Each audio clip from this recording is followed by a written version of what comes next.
যে বিভিন্ন ধরনের অ্যাক্টিভিটি হয় বা না হয় বা কেউ ভয় পাচ্ছেন, এই যে ডাক পড়ে, কাজটা সেখান থেকে কিভাবে শুরু হয়? তোমাদের যেই কাজটা তার পরবর্তী সময় শুরুটা কিভাবে তা করো তোমরা?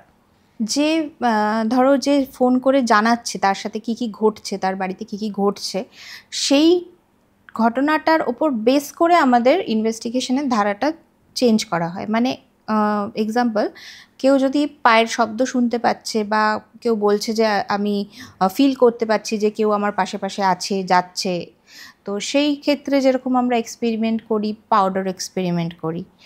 যে আমরা যখন ইনভেস্টিগেশন করছি, কল করছি স্পিরিটকে, যে যে জায়গাগুলোতে উপস্থিতি ফিল করা যায় সেখানে আমরা পাউডার ছিটিয়ে রাখি, দিয়ে এবার আমরা একটা পার্টিকুলার জায়গায়, যাতে কোনো মানুষ বা জন্তুর দ্বারা ওইটা নষ্ট না হয়, সেই হিসাবে আমরা একটা জায়গার মধ্যে গ্যাদার হয়ে থাকি এবং কনসেন্ট্রেশন করি যাকে আমরা ডাকছি তার প্রতি।